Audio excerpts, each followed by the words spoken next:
So, Sunny, I bet you haven't been in a supermarket since COVID for about 3 years. I haven't been in a supermarket since like COVID. For about 3 years. That's when I discovered Instacart. And I give them a big tip because they don't always pay their people well. She had to tell the audience that she tips big because even she knows she sounds insufferable. Hey, I'm an but at least I tip. This dame probably virtue signals on the toilet. They thought no one would challenge her like this. But what happened on live TV has the internet shaking. Sunny Hostin didn't just lose an argument, she got demolished, steamrolled, and left speechless in front of millions. And the ones behind it? None other than the most unexpected tag team in political commentary, Maher and Gutfeld. This wasn't a debate. And finally, new rule, stop saying that Whoopi Goldberg getting yanked from The View right after she attacked me on The View is karma. There's no such thing as karma, sorry. Sorry, but life is random. The only word to describe it when a big game hunter gets trampled by an elephant and then eaten by lions is hilarious. Sunny Hostin just did the unthinkable. She folded live on air under the weight of her own smugness. This wasn't nerves. This wasn't a teleprompter fail. It wasn't even a wardrobe slip. This was worse. She faced her two biggest nightmares. Not in private, but live, with cameras rolling. The names Maher, Gutfeld. Their brains are small. But who's the dumbest one of all? True, none of them are in Mensa, but who's the most densa? Perhaps it's Sunny who mastered the art of making idiots look smart. Now, The View could ask a mirror who's the dumbest one of all, but there's no way that glass doesn't shatter. So instead, let's check out this clip from Monday's episode of The View when the ladies put their science caps on and discuss the solar... This wasn't just a takedown. This was a calculated hit. A comedy assassination in broad daylight. And Sunny Hostin, she never saw it coming. Two hosts, two styles, one brutal outcome. Maher came armed with sarcasm dipped in cold, ruthless logic. Gutfeld, he brought the subtlety of a brick flying through a glass house. And together, they didn't just challenge her. They served her up like a political rotisserie chicken, seasoned with irony, basted in contradiction, and roasted in front of millions. But that was just the start. The View, once a place for diverse opinions and actual debate, has turned into something else, something darker. A stage where facts are sacrificed and hot takes scream louder than truth. Once upon a time, it was a place for real conversations. Now, it's a verbal demolition derby, where nuance is buried under 5 layers of performative outrage. And Sunny, she's crowned herself the intellectual queen of the table, the voice of reason. But here's the truth no one says out loud. She's less of a scholar and more of a used car salesman with a Harvard bumper sticker.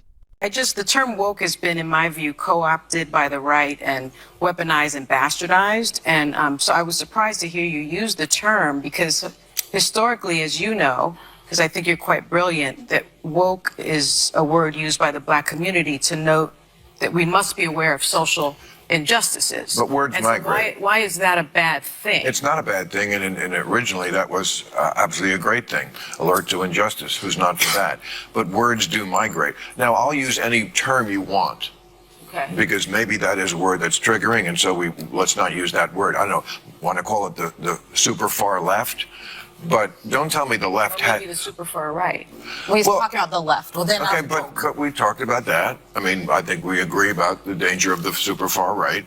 She built an empire on smug glances and weaponized eye rolls. But in one night, it all crumbled. Every time someone dared to challenge her, Sunny Hostin didn't debate. She performed. That look, half horror, half moral high ground, like someone just proposed replacing kale with bacon. For years, she floated above criticism, wrapped in an aura of untouchable intellect. But then, Maher and Gutfeld showed up. And what happened next changed everything. Maher didn't yell, didn't flinch. He didn't need to. His calm, razor-sharp logic sliced through the air like someone cracking open a window in a gas chamber of bad takes. Sunny wasn't ready. She's used to safe circles, nodding heads, empty applause for elitist one-liners wrapped in faux empathy. But Maher? He doesn't clap for delusion. He brings reality checks with a smirk and a scalpel. And when he landed that blow, you could hear the crack in her confidence. Her armor didn't just bend, it shattered. But the real chaos, that came with Gutfeld, Fox's favorite court jester, wielding a chainsaw and a devilish grin. If Maher was the surgeon, Gutfeld was the demolition crew. He didn't argue, he exposed. Laughed at the dumpster fire called The View while holding up a mirror to Sunny's contradictions. He pointed at her fake empathy, her buzzwords, that smug I'm always right expression, and then he ripped it all apart, like tearing into a gas station burrito. Messy, overhyped, and absolutely destined to explode. But Joy Behar gets racism after all. She's been black on Halloween. Yeah. But Joy wasn't there on the show. Apparently Mondays are her days off when she feeds in the pasture. But that is convenient, right? It's like one of my aunts dies every time Brian Kilmeade wants to hang out. Maybe Joy needs a full day to read her hate mail, and that's just from the rest of the cast. So Scott had to deal with Sunny Hostin and her typical self-righteousness. But in real time, on national TV, Sunny Hostin folded faster than a beach chair in the middle of a media hurricane. At first, she fought back the only way she knew how. Moral superiority, smug interruptions, and buzzwords dressed up as brilliance. But this time, nothing landed. Because when you're up against minds who actually read past the headline, your surface-level scripts start to unravel. Then came the breaking point. She reached deep into her arsenal of polished phrases and pulled out nothing. No comeback, no pivot. Just empty loops of logic spiraling into incoherence. It was like watching a student bluff their way through a book report. On a novel they skimmed on Wikipedia. And the internet exploded.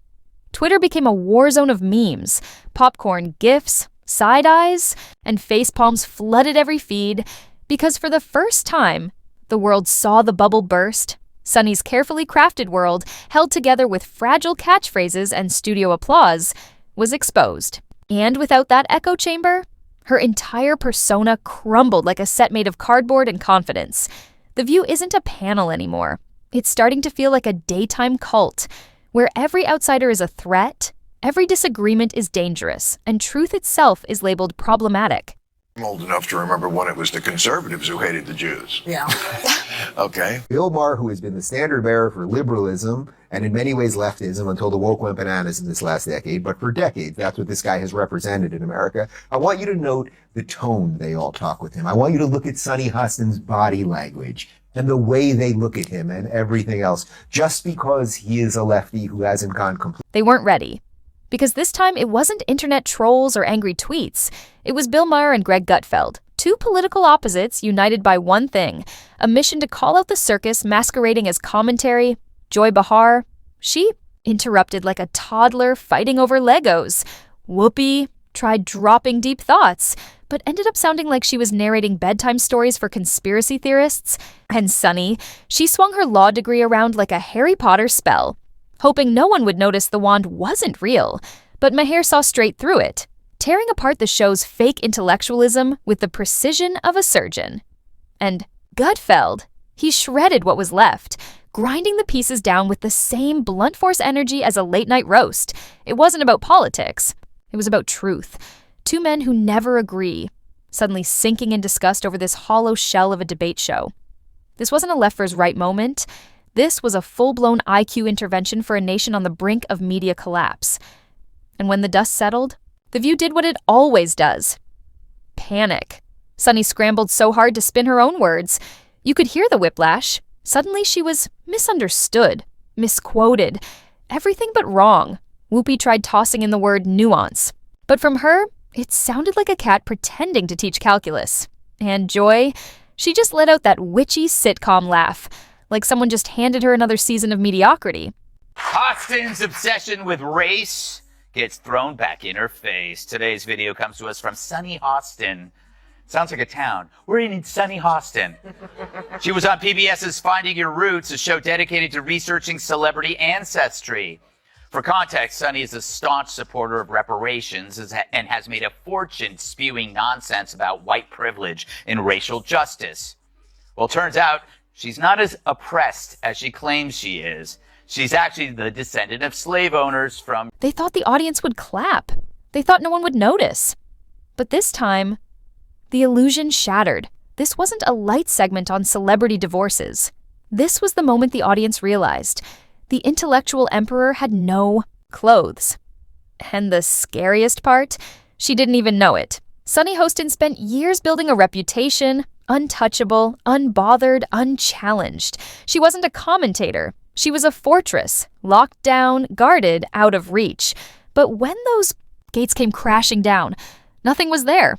Just an echo chamber filled with contradictions and recycled confidence. The real twist? Bill Maher and Greg Gutfeld didn't even raise their voices. No yelling, no screaming, just calm, cold dismantling. Maher exposed the empty framework. Gutfeld tossed the whole thing in the shredder. One attacked the fake logic, the other obliterated the likability. And let's not ignore the irony, two men with zero political alignment coming together like an accidental Avengers team just to roast the same illusion. It wasn't a partisan attack. It was a wake-up call. And when the heat hit the View, Sunny panicked. She backpedaled so hard you could hear the screech. Misunderstood, misquoted, misrepresented. Everything. Except wrong. Whoopi tried mumbling about nuance, which felt like a toddler explaining quantum physics. And Joy? She cackled like a cartoon witch on autopilot. But the damage was done, because this time, the audience wasn't clapping. It's called The View. It's called The View. It's not called The Facts. Yeah, but It's isn't it interesting that it's called, I don't think they meant this when Barbara Walters invented it a long time ago, but it's The View. well, That's the problem in America. But there's There is clearly- one view, Right, and one that's clearly true opinion, and everybody else can go sit in the corner. that's correct. I think that's not actually. Bill Maher and Greg Gutfeld. Oil and water, liberal and conservative. One deals in icy sarcasm and existential dread. The other, a wrecking ball of dark humor wrapped in late-night chaos. But suddenly, they weren't laughing. They weren't debating. They were disgusted. What could unite two men who can't even agree on lunch? The View's full-blown collapse into intellectual theater. This wasn't political commentary. It was performance art, without the art. The show that claims to amplify women's voices in politics. Yeah, turns out it's more like the arena where logic goes to die. Every take, emotionally charged. Every debate, bad faith. Every argument, like toddlers fighting over a toy no one even wants. And Maher wasn't. Having it. His scalpel? Facts. His aim? Surgical. One slice, and the hypocrisy spilled out. Gutfeld? He didn't need a scalpel. He brought a flamethrower. Laughing, mocking, dismantling everything with that trademark grin, like tossing confetti on a burning building. Two completely different weapons. Same mission, expose the illusion. It wasn't just cringe, it was dangerous. Because when a show disguises emotion as fact and wraps bias in a fake ribbon of truth... I make fun of The View a lot, but that's only because they keep talking. Those hens are always clucking. They get to say stupid stuff for an hour every day, and then I get to say stupid stuff for an hour every day, except on purpose. But every now and then, one of those dingbats inadvertently says something that reveals modern liberal thought so perfectly, it deserves further study. You know, like a weird serpent that washed up on the beach and you want to poke it with a stick. They thought no one would dare call them out. But when Bill Maher and Greg Gutfeld teamed up, The View got torched in real time. This wasn't just criticism. This was a surgical takedown. Brutal, unexpected, and kind of iconic. And the best part? It wasn't political. It wasn't some left vs right screaming match. It was two rivals exposing the same ugly truth. The View had become a shallow, scripted echo chamber, disguising emotion as analysis and outrage as intellect. Sunny Hostin tried to fight back, but all she had were buzzwords and a thesaurus. No substance, no logic, just that same tired tone. If you disagree, you're the villain. Maher cut in with icy precision, mocking the recycled talking points and shallow monologues like he was tired of watching bad theater. Gutfeld? He turned the whole thing into a roast session. Every smug line. Talk about Whoopi Goldberg because I got so many texts this week because she attacked me the week Yeah, before. sure. So everybody was like, "Oh, Bill, I get you're enjoying the karma." First of all, I'm going to talk about this at the end of my show next week, teaser. But there is no fucking thing as karma. Okay, get over that. Whoopi attacks me on a regular basis. She says stupid shit on a regular basis. They just happen to coincide. But, What happened next wasn't just a backlash, it was a full-blown digital takedown. Clips of her unraveling hit YouTube like wildfire. Millions tuned in, not to support, but to witness the wreckage. Even voices on the left, her own turf, began to turn. Is this really the voice of the modern left? The headlines asked. Are we still clapping? For a circus? And the answer came fast. No, not anymore. But instead of facing the fallout, Sunny did what most cornered celebrities do. She played the misunderstood card. She claimed her words were twisted, as if the entire internet misheard her in unison. And The View? They scrambled. Cue the damage control. The next episode felt like a bizarre group therapy session. Whoopi Goldberg delivered a metaphor so abstract, it felt like decoding a message from the back of a broken fortune cookie. Confused? So was everyone watching. Joy Behar? She went full chaos mode, accusing Gutfeld of being a plant from Satan. Yes, that really happened. From a woman whose hobbies include knitting and yelling. That's not what I read. The true sign of the apocalypse is someone that dumb has a law degree. Worse, if your name has the word sun in it, there's no excuse for not knowing how an eclipse works. But it's no surprise that Joy is the one who understands science. She's been on the science diet for years. They tried to hide behind buzzwords. They tried to spin it as free speech and healthy debate. But what really happened was a collapse. Sunny Hostin walked in with confidence, but walked out with her entire persona in shambles. She wasn't just out-argued. She got wrecked. It was logic versus ego, sarcasm versus smugness. And this time, the facts won. It wasn't just a bad day for Sunny. It was the unraveling of an image built on polished sound bites and rehearsed superiority. The mask slipped. And the internet? It never forgets. What aired wasn't just a takedown. It was a televised reckoning. If Sunny ever wants to step into a real debate again, maybe ditch the thesaurus and bring an actual argument. Because this time, the applause sign didn't save her. This wasn't one moment. It was a symbol, proof that even daytime divas can bleed. And when two voices, armed with nothing but wit and truth, crash the set, the spin falls apart. Will she learn from it? Doubtful. Some don't evolve. They just reboot the same smug monologue and hope no one notices the rerun. But we noticed, and we've got the receipts, the memes, and that sweet, sweet echo of someone being humbled, live on national TV,